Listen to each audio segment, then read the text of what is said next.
पहिले मी बोलतोय, मग साहेब बोलतो. एक मिनिट बसा रे खाली. काल जी महासभा झाली त्या महासभेत एक प्रकरण होतं 577 नंबर.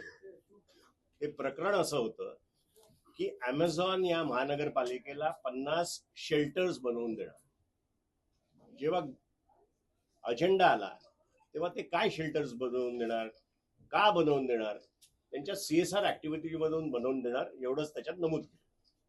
म्हणून सचिव विभागात फोन केला की याचा गोषवारा नाही, बाकी सगळ्या प्रकरणांचा गोषवारा आहे पण याचा गोषवारा नाही.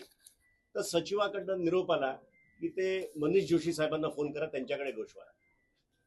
सचिवांना जोशी साहेबांना फोन केला तर ते बोलले की ते अमेझॉनचं माळवी साहेब बघतायत, त्यामुळे आज उद्यामध्ये तुमच्याकडे पाठवतो. मला कळे ना की असं काय आहे की आपण लपवायचा प्रयत्न करतोय. म्हणून खोलात गेलो तर संशोधनानंतर असं कळलं की 54 एकर जमीन बाळकुमला अमेझॉननी विकत घेतली आहे.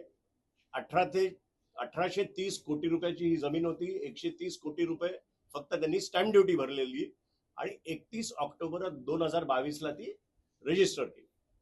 आता तिकडे बनतंय काय, तर मग कळलं की तिथे डेटा सेंटर बनतं. डेटा सेंटर, हजारो डेटा सेंटर सगळ्या जगात आहेत, पण ह्या डेटा सेंटर आणि बाकीच्या डेटा सेंटर्स मध्ये जो फरक यायला लागलाय तो 2022 नंतर यायला लागलाय, जेव्हा AI इंट्रोड्यूस झाला. हा एक हायपर स्केल डेटा सेंटर बनतोय, म्हणजे जिथे AI चे कम्प्युटर्स ठेवतात. आता साधा डेटा सेंटर आणि ह्या डेटा सेंटर मध्ये फरक आहे, तो आपल्याला समजून घ्यायला पाहिजे. जे AI चे डेटा सेंटर असतात त्याला पाणी मुबलक लागतं आणि ह्या डेटा सेंटरला ठाणे महानगरपालिकेने 12 MLD पाणी द्यायचं कबूल केलंय. आता रोजचं 12 MLD पाणी म्हणजे आपण ऑलरेडी आपल्या बजेटमध्ये आपल्या सगळ्यांना माहिती आहे की 31 MLD पाणी आपल्याला ऑलरेडी कमी आहे. ते सोडून 12 MLD यांना आपण द्यायला निघालोय. म्हणजे किमान 30,000 ते 50,000 कुटुंबांना जेवढं रोजचं पाणी लागतं तेवढं एका डेटा सेंटरला आपण देतो. याचं दुसरं म्हणजे आजूबाजूच्या परिसरात कमीत कमी 3 ते 5 सेंटीग्रेडनी तापमान वाढतं आणि अमेरिकेतल्या 10 स्टेट्सनी डेटा सेंटर बॅन केलेले आहेत. युरोपच्या 7 कंट्रीजनी डेटा सेंटर बॅन केलेले आहेत. आणि असं असताना आपण ठाण्यामध्ये त्यांनी जागा भले स्वतः विकत घेतली, पण आपण कुठली एन्व्हायरमेंटल परीक्षा बघितली किंवा काय आपण बघितलं आणि त्यांना करून दिलं. जगभर तुम्ही बघा, जर कुठे डेटा सेंटर असेल तर ते शहराच्या बाहेर 5 किलोमीटर लांब, 10 किलोमीटर लांब असतं. हे शहराच्या मध्यभागी आहे. आणि तुम्हाला मी एक दाखवतो, कुठे ते, ही एक बघण्यासारखं आहे की त्याच्या पेरिफेरीमध्ये काय आहे. 321 मीटरवर, अक्षरशः 321 मीटरवर कल्पतरू सोसायटी आहे. म्हणजे 8 सोसायट्या, 5 शाळा आणि 3 हॉस्पिटल हे अगदी अर्ध्या किलोमीटरच्या रेडियस मध्ये. म्हणजे जगात कुठेही झालं नसेल हे ठाणे शहरात काम चालू आहे. पण 500 मीटरच्या मध्ये एवढा घात होणार आहे. याचा दुसरा प्रॉब्लेम असा असतो की ऑलमोस्ट 90 डेसिमलचा आवाज 365 दिवस आणि 24 तास चालतो. म्हणजे तुम्ही विचार करा की एक ट्रॅक्टर जेवढा आवाज करतो, तो ट्रॅक्टर आपण चालवतो तेव्हा आवाज असतो, ट्रॅक्टर पासून लांब गेलो तो आवाज बंद होतो. 24 तास 365 दिवस हा लो डेसिबलचा प्रॉब्लेम काय असतो, ते भिंती पार करून तुमच्यापर्यंत पोहोचतात.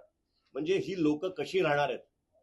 अशा प्रकारच्या पोल्युशन म्हणजे नॉईज पोल्युशन मध्ये लोक राहू शकतात का, हा विषय आहे. याला परवानग्या आपण का दिल्या आणि काय परवानग्या दिल्या, एन्व्हायरमेंटलचं काय क्लिअरन्स घेतलं. दुसरं सांगायचं तर आपले सुपीक कल्पना आहेत लोकांच्या की अमेझॉन आलं म्हणजे खूप नोकऱ्या येणार. या डेटा सेंटरमध्ये किमान फक्त 50 ते 60 लोकांची तरतूद आहे आणि फक्त 50 लोक त्यांना लागणार आहे. साहेब, ते पण सिक्युरिटीसाठी जास्ती लोक लागणार आहे. म्हणजे कुठेही आपल्याला त्याचा की ठाण्यातल्या लोकांना नोकऱ्या मिळणार आहेत अशातलाही काही भाग नाही. तर ह्या सगळ्या अनुषंगाने आम्ही आयुक्तांना परवा एक पत्र लिहिलं त्या पत्रामध्ये आम्ही 6 गोष्टी त्यांना विचारल्या. त्यांचं अजून काही उत्तर आलेलं नाही. हे पत्र मी आपल्या सगळ्यांना देतो आणि त्याची उत्तरं जर आली नाहीत तर मग साहेबांचं म्हणणं आहे की हे डेटा सेंटर आपण उघडून दिलं नाही पाहिजे. जे बाकी आहे ते आता साहेब आपल्याला सांगतील. हे ठाण्यातच का? काय? इतर ठिकाणी का नाही, ठाण्यातच? आणि शहराच्या मध्यभागी असं आहे की डाटा सेंटर आणि तेही बाळकुंमध्ये, ह्याच्या पुढचं जे ठाणं आहे हे बाळकुंग, काल्हेर असं वाढत जाणार. त्याच्यामुळे ह्याचा जो पर्यावरणाचा धोका आहे हा आपण लक्षातच घेतलेला नाही आणि जगामध्ये आता ह्याच्या विरुद्ध आवाज निघाला आहे. वर्ल्ड हेल्थ ऑर्गनायझेशननी पण ह्याच्या विरुद्ध काही प्रश्न विचारले आहे आणि केवळ अमेझॉन नावाची फॉरेनची कंपनी येते, अजून आपल्याला पांढऱ्या कातड्याचा नाद काय आपला सुटलेला नाही. आणि एखादा विषय महासभेत आला ते कशाला निवडून आलेत नगरसेवक? हे नगरसेवक कशाला निवडून आलेत? तुम्ही सुप्रीम कोर्टात जाता, 2800 कोटी रुपयाचा TDR देण्याचा काय बोलाचाली करता. महासभा अस्तित्वात असते, एवढा मोठा TDR जाणार आहे, तुम्हाला महासभेची परवानगी घ्यायला नको? कायद्यान्वये तुम्हाला महानगरपालिकेचा 1 रुपयाही खर्च करायचा असेल किंवा द्यायचा असेल किंवा उलाढाल करायची असेल तर तुम्हाला महानगरपालिकेची परमिशन घ्यावी लागते. फॉरेस्टमध्येही तसंच केलं. या अमेझॉनचे 50 शेल्टर आले. शेल्टर खाली काय 50 अधिकारी नेऊन बसवणार आहात?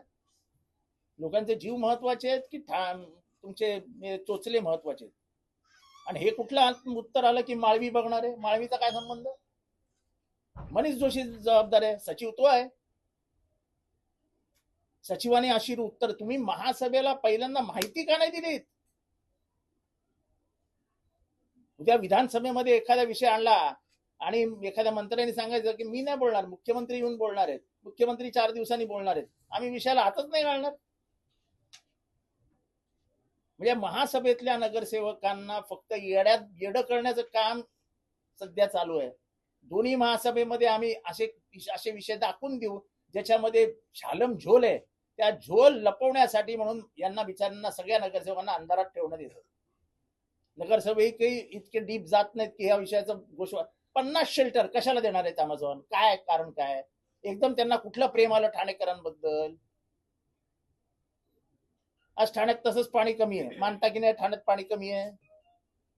एक तरी पत्रकार सांगेल का ठाण्यात पाणी आहे म्हणून? मग असं असताना 12 MLD पाणी दररोज द्यायचं. आणा ना, गव्हर्नमेंट कडनं आणा 12 MLD. एवढा मोठा फायदा जर गव्हर्नमेंटला होणार आहे, महाराष्ट्र सरकारचं जगभरात नाव होणार आहे, आणा 12 MLD पाणी. आणि ठाणेकर देत आहेत म्हणून अजून 12 MLD घ्या, म्हणजे 24 करा. म्हणजे ठाण्याची तरतूद तरी होईल. त्या भागाचं टेम्परेचर 3 ते 5 किलोमीटरनी वाढणार आहे.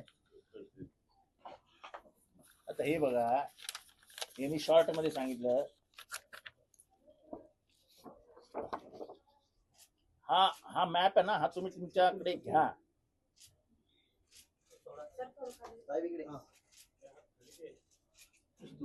बाळकुंग मध्ये किती रहिवासी असतील? बाकी सोसायटी राहू द्या, बाळकुंग गावामध्ये किती जण राहतात?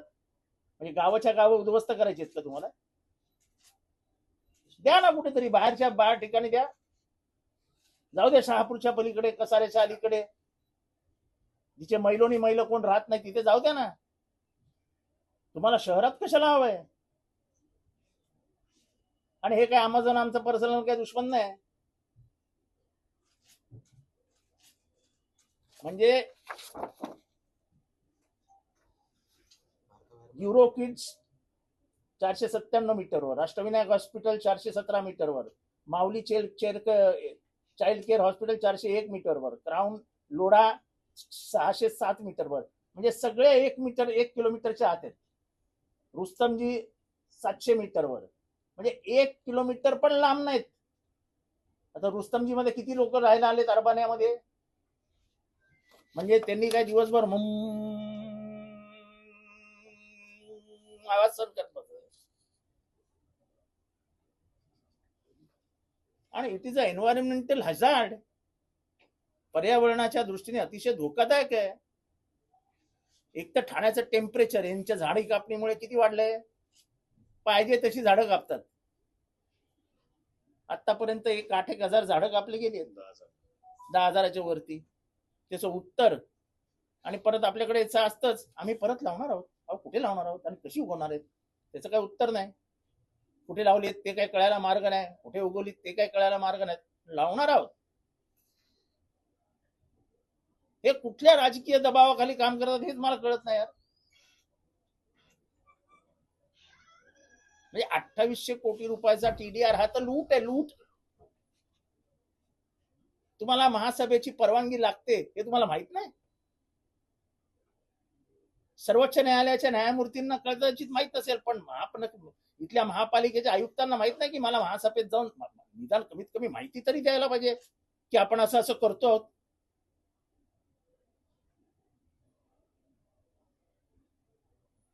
तुम्ही कन्सेंट टर्म साईन करता, त्या कन्सेंट टर्म्सला तुम्हाला मान्यता घ्यायला नको महासभेची. तुम्ही काय वैयक्तिक मालक आहात या महासभेचे. या महासभेची जबाबदारी महासभेवर येते. तुम्ही काल हा विषय आणला, त्या विषयाची काय माहिती दिली तुम्ही महासभेला. महासभेमध्ये काय अडाणी कॉर्पोरेटर बसलेत सगळे, ज्यांनी तुमच्याकडनं पैसे घेतलेत. 50 शेल्टरची लालच दाखवून तुम्ही ठाणेकरांना मूर्ख बनवता का. याचं एकही उत्तर द्यायचं नाही. आणि मात्र अमेझॉन येणार आहे. अमेझॉन गेला का जीच्या जी मध्ये.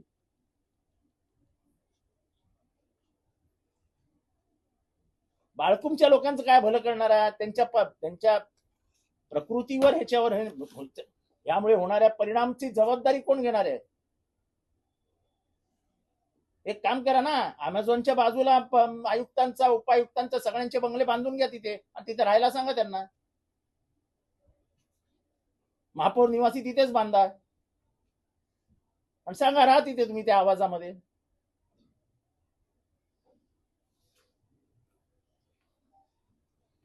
हे जे काही चालू आहे ठाण्यामध्ये, केवळ पैशाचं अर्थकरणाच्या माध्यमातून स्वतःचे खिसे भरण्याची कामं जी काही सुरू झालेली आहेत, याला कुठेतरी रोख लावावाच लागेल.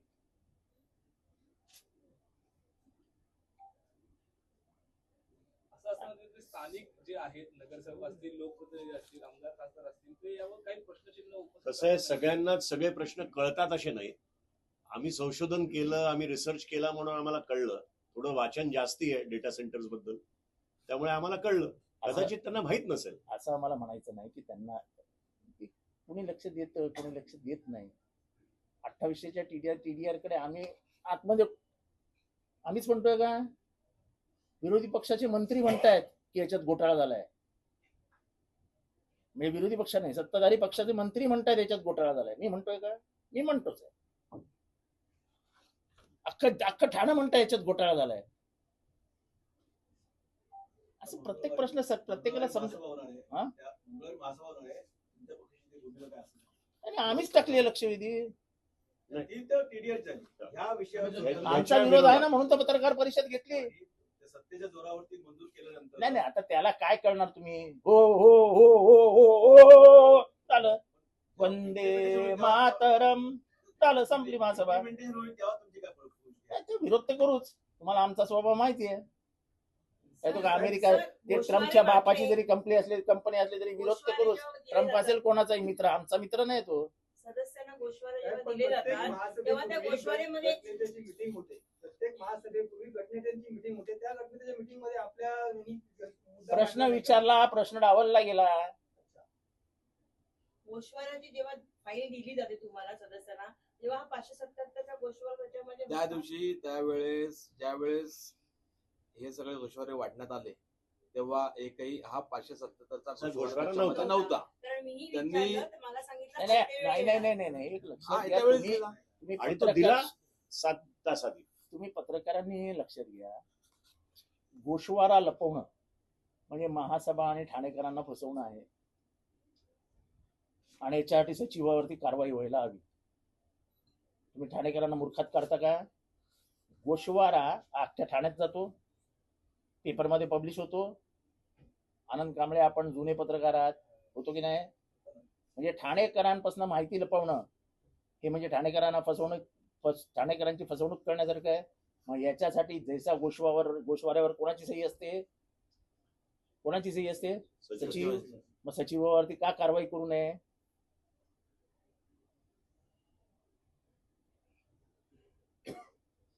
पावसाळी अधिवेशन आहे नाही, त्याच्यात तर काढू पाऊस आक्रमक भूमिका इथे घेतो ते तिथे का घेणार नाही? तिथे काय वेगळं थोडी. अमेरिका युरोपने हद्दपार केलेला आहे अमेझॉन इथं आणण्याचा घाट नेमका कशासाठी आहे? पाहिलं तर अहो असं आहे की आपण लोकांना नाही मिळणार. आपण ना आता ट्रम्पच्या हाताखालची गुलाम झालो. एखाद्या ट्रम्पचा फोन आला असेल, ए दे दो उसको, हाँ देता हूँ सब. सर आणि सेंट्रल गव्हर्नमेंटनी डेटा सेंटर्सला टॅक्स रिबेटही दिला, 20 वर्ष नो टॅक्स. एवढं काय आपल्याला याच्यातनं फायदा होणार आहे? भारताच्या अर्थकारणामध्ये याची काय मदत होणार आहे? तरुणांना नोकऱ्या मिळणार आहे असं देखील म्हणलं 60 नोकऱ्या मिळणार आहे, 60 नोकऱ्या, आणि 600 जणांचा जीव जाणार आहे.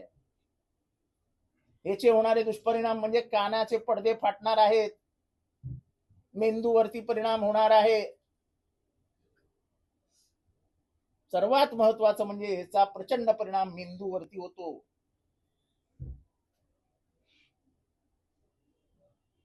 अमेझॉनची वीट या ठिकाणी वीट रचून देणार का? नाही, असं आहे की आमचा विरोध आहे. प्रसंगी जी पावलं उचलायची ती आम्ही उचलणारच. जेव्हा आम्ही उघडपणाने हे सगळी माहिती ठाणेकरांना देतोय, ठाणेकर पण अनभिज्ञ आहेत. ठाणेकरांनाही माहित नाही काय होत आहे. बाळकुंबवाल्यांना काय माहिती आहे त्यांच्या प्रकृतीवर याचा काय परिणाम होणार आहे? या संदर्भात तुम्ही ज्या वाळकुंब्या नागरिकांना याचा त्रास होणार आहे त्या लोकांना पण तुमच्या सगळ्या याच्यामध्ये आता हळूहळू बाळकुंबमध्ये एखादी जाहीर सभा, सोसायटीजना पत्र पाठवणं, हे सगळं आम्ही करणार ना. कायदेशीर लढा देणार का? कायदेशीर सगळ्या लढाई म्हणजे तलवार पण काढणार आणि ढाल पण हातात ठेवणार. लढाई करायची म्हणजे करायची, त्याला काय आपलं काय नवीन आहे काय लढाई? लढते रहो झगडते रहो. विरोध करणारा विरोधी पक्ष नेता पत्रकार परिषद नाही, त्यांना विषय माहिती आहे का? त्यांना माहिती आहे विषय. नाही, आज शुक्रवार असल्यामुळे नमाजाची वेळ. नाहीतर महासभेमध्ये मंजूर नाही त्याचाच पहिला हे असतात. असं नसतं. असं काय नाही. मला त्या एकंदरीत आम्ही वरती बसतो आम्हाला दिसतं ना तुमचं विरोधी पक्ष नेता काय करत. पण ज्या विषयामध्ये मी आहे त्या विषयाची काय काळजी करू नका. डेटा सेंटर शहरापासून लांब असणं गरजेचं आहे का आणि कितपत लांब असलं पाहिजे? नाही, साधारण आता जागतिक स्तरावरती जे काही नियम केले जात आहेत, काही राष्ट्रांनी तर डेटा सेंटर आमच्याकडे आणायचंच नाही. राष्ट्रांनी, राज्यांनी नाही, राष्ट्रांनी असा निर्णय घेतला की आमच्याकडे डेटा सेंटर आणायचं. मग ते राष्ट्र मूर्ख आहेत का? हिचे काहीतरी प्रकृतीवरती, हवामानावरती, पर्यावरणावरती गंभीर परिणाम होत आहेत. म्हणून युरोप सारख्या प्रदेशामध्ये याच्यावर बंदी घालणे, हे आपल्या राज्यामध्ये त्याचा म्हणजे त्यांना येऊच न देणं, हे सगळं केलेलं आहे ना. आणि त्यांना फ्रेश वॉटर लागतं. हे जे सांगतात ना की काय ते आयुक्त काय सांगतायत? आयुक्त सांगतात की रिसायकल्ड पाणी घेऊ. अजिबात नाही, त्यांना चालतच नाही. त्यांना टोटल खोटं चालतच बोलतात. नाही. आता गुगलवर जाऊन डेटा सेंटरचं करा. त्यांना रिसायकल्ड पाणी म्हणजे नाही चालत. याचा अर्थ काय माहितीये का? महासभेतल्या नगरसेवकांना काही समजतच नाही. त्यांना वरनं एखादा फोन आला, हो म्हणायचं, हो साहेब आम्हाला प्रश्न विचारू नका. आयुक्तांनी द्यावी ना पत्रकार परिषद, आम्ही आरोप केले, द्यावी उत्तर याची.